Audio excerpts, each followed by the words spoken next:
yeah, if you guys didn't have fun tonight, you should quit right now and find a new job.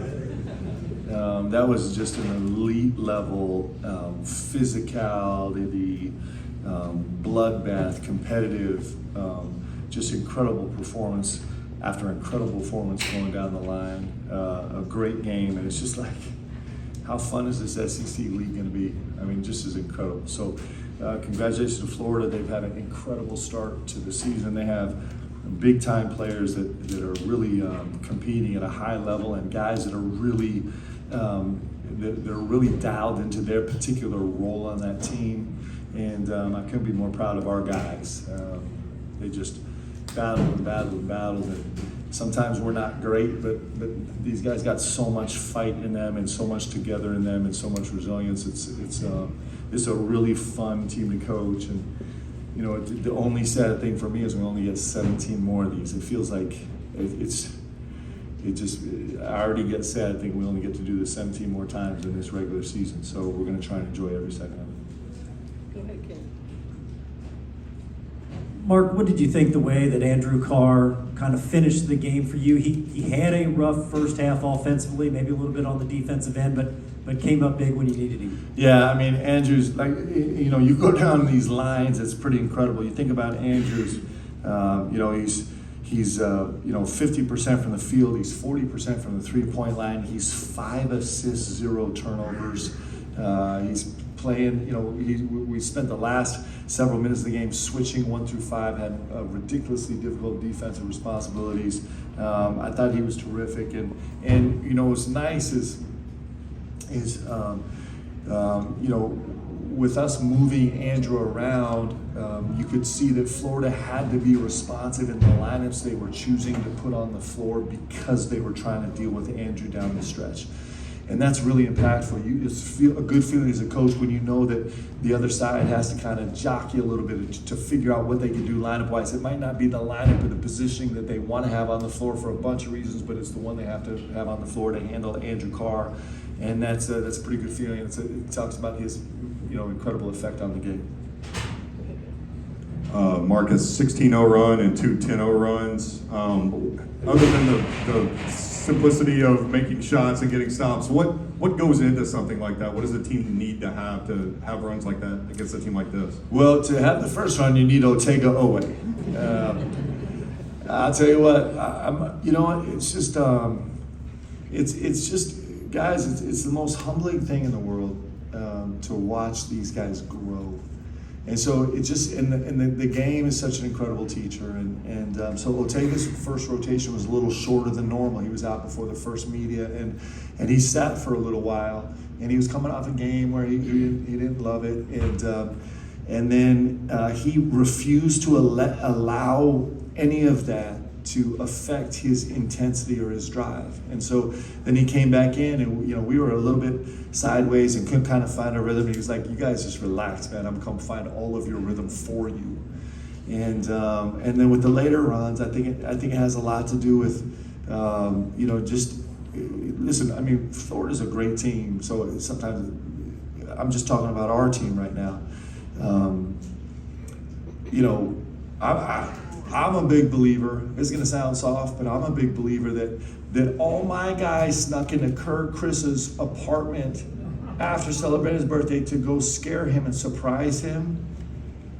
You know, my guy that's, you know, struggling right now because he can't play right now and it's killing him, they all snuck into his apartment like little kids to go surprise him, and I actually think those runs come from a group like that. I really do. I think it comes from being together, and these guys are working so hard to be together as much as they can, and I think that's probably the most important ingredient. And Mark, I was going to ask about Ortega before you said that. Of all the personalities on your team, he seems like the one who's the first to say, "You know what? Enough of this. Yeah. I'm fixing this." Is that accurate? Yeah, he is. It's interesting because when you guys talk to him, he's just the most soft-spoken guy ever, isn't he? But he has a competitive fire in him that burns really, really deep. And what he's doing this season is just incredible. You know, Ortega's interesting because Ortega breaks some of our rules. And he's one of those guys where from time to time I just have to close my eyes and look away and don't change it and just accept that, like, this is just Ortega being Ortega. And he's done that for us a lot this year, and the contribution he's making to this team and the way he's leading and the joy that he brings to our guys is really special. Mark, how do you kind of summarize the value of Kobe, being able to have a Kobe to bring from off the bench? How fun is it to watch Kobe Bryant in the second half go, what was he, 6 for 7? Something crazy like that. Where's Kobe? 7 for 9. And just like off the bounce, you know, it's interesting.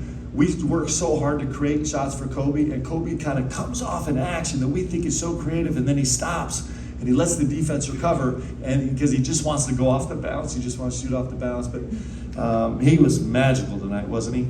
And I don't know, you're hard pressed to make a real cogent argument that he's not the best shooter in the country. It's ridiculous. The way he shoots it, how he gets it off, where he shoots it, how high he shoots it.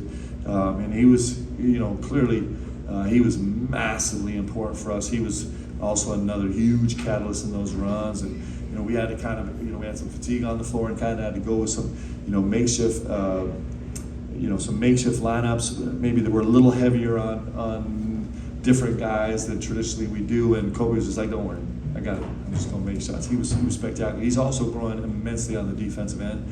He's also like the most beautiful kid you're ever gonna meet, man. He's special. With the runs and the crowd and the switch of momentum, it felt like a game from 30 years ago with you guys playing Arkansas or something. Yeah. This place was different today, was it not? Well, I told the staff, we were just meeting for a second before we met with the guys after the game, and I just told them, I'm like, I'm so happy for you guys, because they're going to be able to now start to connect the experience of being in this gym with a real experience they're having. And, you know, when I walk into this gym and it's totally dead silent, and there's no one here and the lights are out, which I love to do, that's all I hear is what we heard today, because I got to live it for so long, and I'm just really grateful that my guys, the guys on this team and my staff they're going to learn that, and there's nowhere like it. BBN was ridiculous tonight. I mean, how fun was that to be in that gym? It was pretty special. Coach, in the back. You said earlier this week that the SEC would teach you a lot about yourselves. What did you learn today? We learned that we got to get a lot more physical. We learned that we got to, you know, it's going to be like a life or death fight on the boards every single night. We learned that we're going to have to be really creative, changing the way we guard throughout the game, which our players were unbelievable in receiving adjustments during the course of the game. We learned that it's just incredibly talented guys. Like, you know, there was a minute there where I was like, Elijah Martin might not miss another shot for the rest of his life. He was unbelievable. And we had one coach saying, we got to force him inside the 3. And the other coach saying, he just made 3 straight 2s. And it's just, you know, he was absolutely terrific. And so we're learning how fun this is. I think that's the overwhelming thing for us, is like, we only get to do this 17 more times. And so we can't waste a minute, man. And I hope BBN doesn't miss a second of it. And it's going to be great times and hard times, but they're all going to be growing times. And that's why it's so fun to play in this league. How does it feel? How does it feel to get your first SEC win as a Kentucky head coach? I actually don't know. I hadn't considered that. I'm so happy. You know, the one thing that you learn when you've been coaching for a little while is that it just doesn't really have much to do with us. I mean, this is about this community and these players growing and learning, and the fact that we get to be here and bear witness is unbelievable. It's really special. Mark, you mentioned physicality a second ago. I know not every team will pose the unique challenges that Florida did, but you guys did get hit pretty hard on the glass, offensive rebounding, second chance points tonight.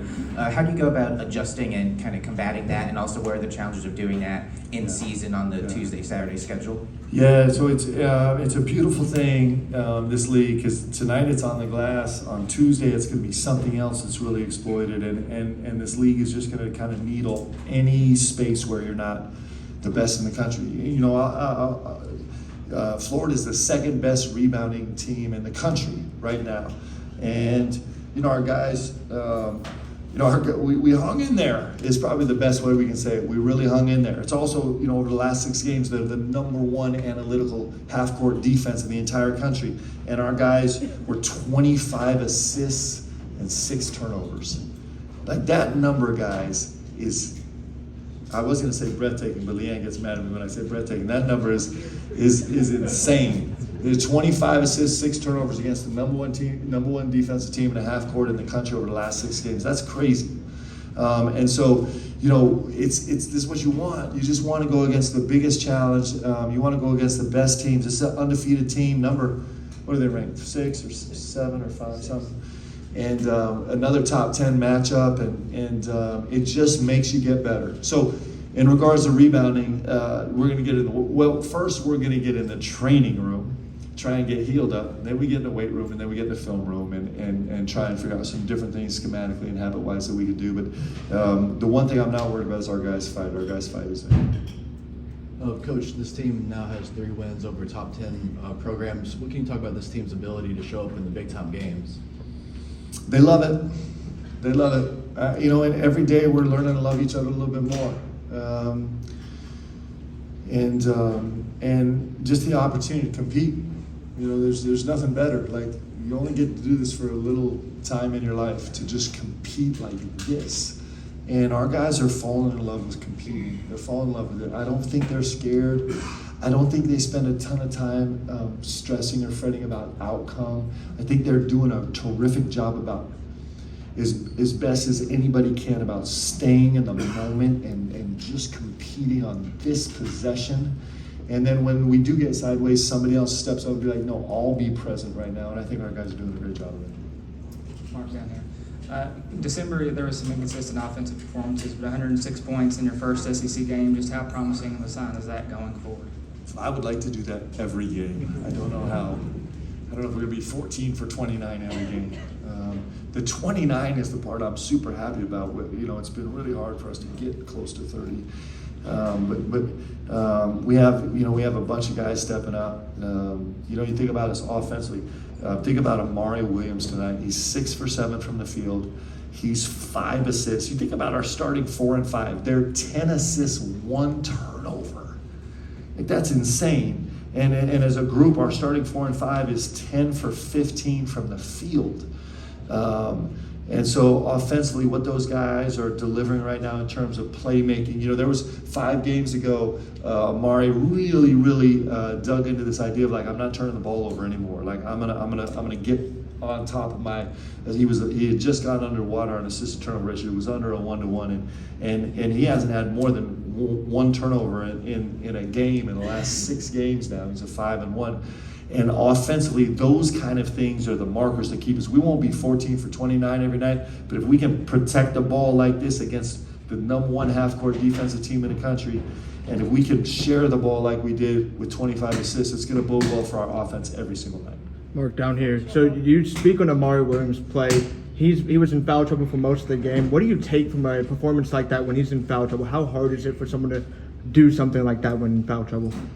Well, I think Ruben was what made the game hard. I mean, he's a monster. Like, this number 9. I'm going to say his name wrong, so forgive me, Ruben Chinelu. But he is. You talk about, like, what a special player, because he walks onto the floor and he actually is not distracted by any other agenda than just doing what he does great. And what he does great is he moves bodies. I mean, it's incredible. He was a bully tonight, and so I thought that was probably the biggest challenge that Amari faced foul-wise. But I think, is this true, Deb? I think Amari still never fouled out of a game in his whole career. Is that true?